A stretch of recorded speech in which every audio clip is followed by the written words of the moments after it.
Hello, White Otter Circle of Friends. Good to see you, Jim Grey Wolf. I'm just going to smudge a little bit as we prepare for today. I'm putting together the offerings for the Up Convergence Week that we're going to be hosting. Um, you'll see the other links on this email I'm sending out. But first, I wanted to talk a little bit because it keeps coming up. I want to talk about how people are feeling. A lot of folks are feeling depressed, sad, unsure, even scared. And so they're not doing much. They're just sitting around. And more and more of us are saying that. And none of us are necessarily exempt from this these days. There's a lot going on. This is a good time to go inside and look at things. This is a good time to start doing things, saying things, speaking with your voice, speaking with your actions. And that's a lot of what White Otter's about. And we're going to be using this more and more. We're going to look at this deeper and deeper, each and every one of us.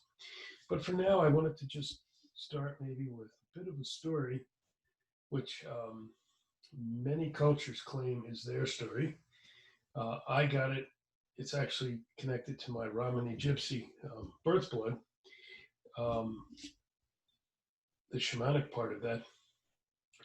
But again, I've seen it in Native American cultures that I've worked with, I've seen it in South American cultures. It doesn't matter where it came from. Many of these stories are universal. That's why they're so powerful.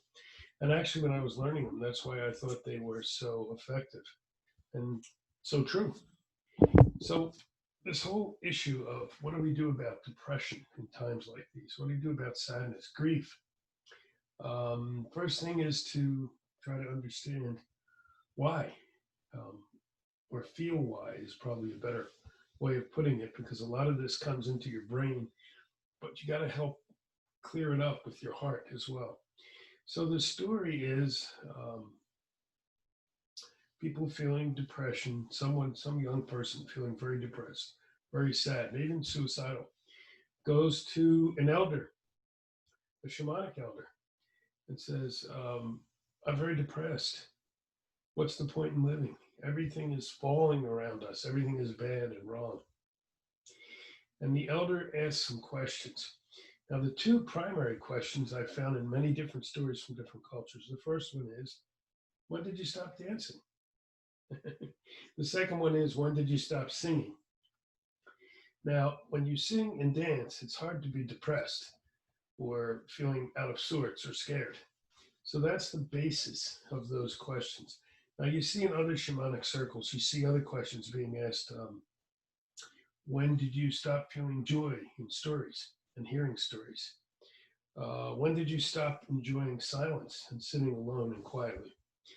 So all four of those can come into this, but the two primary ones, when did you stop singing? When did you stop dancing? To begin to look at when did this start happening for you? And I was taught those by many different cultures. My key teacher, Two Bears, was very big on this story, and I heard him tell it many times to many different groups. And he taught it to me originally. And I value this story, and I understand the lesson. We have to know where these things are coming from so we begin to work on that. Right now, we look around us and all the things going on. It's pretty easy to see what's causing some of this distress, but maybe we have to look deeper. My issue with, maybe not issue with, but the thing that I think this whole story misses, again, it doesn't matter who tells it. I've seen a version of it told by African spiritual people, by gypsies, as I said, by Native Americans. It doesn't matter. I think it misses the key point. And so I'm going to share it here with the White Otter folks. I've taught this a little bit, not often, but now's the time we need to understand what is going on. How can we deal with it together collectively? How do we move ahead? How do we get out of this dark fog and miasma we seem to be in and back into the light, which we're told is where we can be and we want to be, obviously, for ourselves and for the generations after us? To me, the key question is not when did you stop dancing? When did you stop singing? The key question is when did you stop dreaming? When did you stop dreaming? Sit quietly for a minute.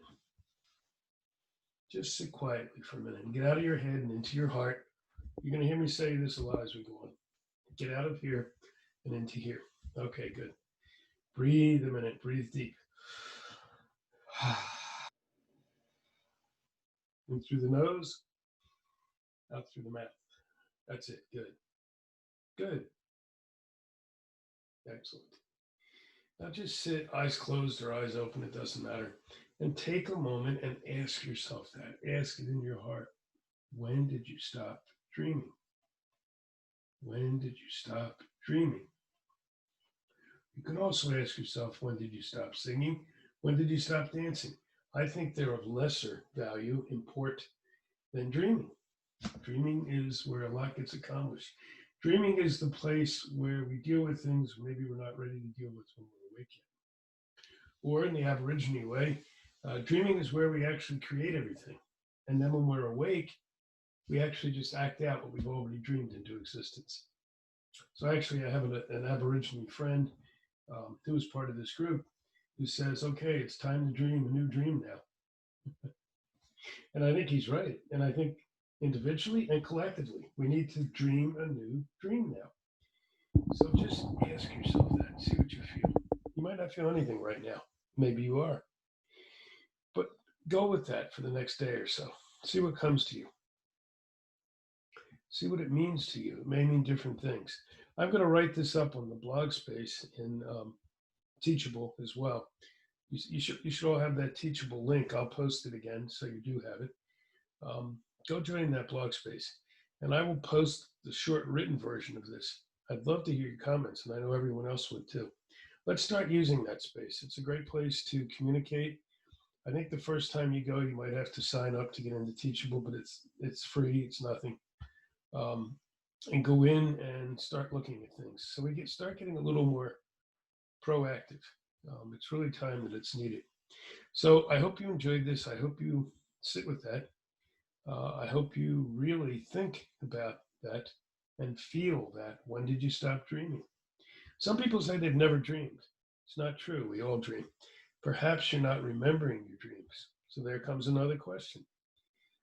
Play with that for now and join us in the Upconvergence week of events that we have scheduled starting this Friday, tomorrow. And our room opens and starts on Saturday in 2 days, the 12th. So hit the links here and go visit our Trello board and visit us for some of the programs. We're waiting for you. Thanks a lot, and thank you for being part of White Otter Academy. This is a good place. This is a place we will grow and learn together. Be well. Mitaku Yase, all my relations.